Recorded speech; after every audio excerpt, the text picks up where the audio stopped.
It's the Racing Post Championship preview, and a quick word. This time 12 months ago I told you that if Newcastle won the title last year, I would be doing this year's In the Buff. Now unfortunately I did start stripping off just then, but security told me no, so I'm afraid I'm going to have to do it fully clothed. I'm not going to make any predictions this year. It's absolutely wide open. It's 7 or 8 to 1 the field. But to make sense of it all, we've got Rob Hartnett from 188bet, Racing Post Mark Langdon, and football legend and Racing Post columnist Tony Cascarino. And Tony, we'll start with you. Who is going to win this devilishly difficult division? I think the team that will be the hardest to play against and the most difficult, especially with their home form, is Forest. I like Forest. Billy Davis's team is a horrible side to play against, and their away form last year was awful. It was dreadful. It cost them straight going up. I looked around March, April time. They looked like the team to win the championship last year. It just all fell apart. I think they'll turn their away form. They've got a lot of goal scorers in their camp. He's got about 6 strikers at this club. So for me, they'll be the ones to beat. Forest to 5 for Tony Cascarino. Mark Langdon, where is your money going? I'm going to have a couple of bets actually. I'm going to go for Reading as my main anti-post selection. I think they finished last season ever so well once they got rid of Rodgers, who was an absolute disaster. Got in McDermott, he knew what he was doing. You know, they had McAnuff on one wing. You know, they've got Sigurdsson, scored 16 goals. Noel Hunt is back after a season out injured. Shane Long up front. They've got Church as well. I like the boy Mills at the back. I think he's a very good player. So I'd go for them as my main selection.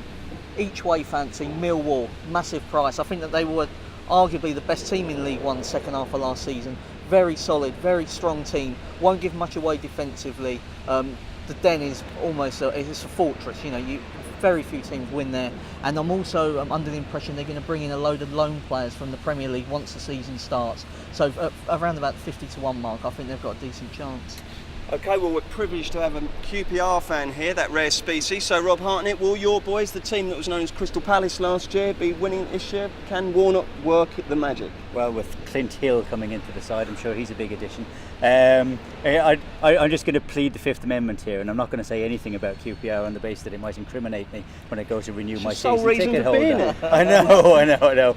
Unfortunately, I'm going to go with Mark because I think that Reading, blue and white hoops to go up as champions, yes, but unfortunately just a few miles down the M4. I think that I saw one great quote about Brendan Rodgers, that he'd marry himself if it was legal. And the Reading fans were really pleased to get McDermott in as manager. If you looked at the second half of the season last year, they would have come third. Only Newcastle and West Brom had a better finish to the season second half. I think that they can carry that on. And at odds of around about 12, 14 to 1, I think they represent good value. The other one that I'd look at is giving a good account of themselves. Not sure they'll be good enough as champions, but they will go close in the playoffs, I think, is Norwich. Strong side in League One last season. It does take a big step up, but they've got the fan base, they've got a bit of money there, they've got a good manager in Paul Lambert, and I think that they could be a surprise package this season. And of course QPR, well, goes without saying. Okay, now the money team really over the summer has been Middlesbrough. They've probably been the most active in the transfer market. Tony Cascarino, any view on whether Gordon Strachan will haul them back to the promised land? Well, after he took over from Gareth Southgate, you know, he clearly indicated that there were a lot of problems. He's gone back up north on numerous occasions to get players from Celtic, and I think it'll be very, very tricky for Gordon Strachan, because if the season doesn't start brightly, they're going to fall away. I think there'll be a lot of unhappy fans, and I think the Riverside's going to be difficult. It all depends on their start. I didn't like what I saw of them last year. I thought they were very defensive. That followed Strachan really from Celtic days. They weren't happy about the style of football, so I think there's going to be huge question marks over Middlesbrough this year. And one other team I think we really ought to talk about is Burnley, who obviously went down after one season in the Prem. They seem to be running the club in a fairly sensible way. Now, they obviously lost Fletcher, Mark, but what do you think of their chances? Well, they're running it sensibly in the financial way, but I think they're running it rather foolishly in the managerial hot seat, with Brian Laws doing a disastrous job as far as I can see. Burnley's best chance, poor start, sack Laws, get a decent manager in, and then I'd consider backing them.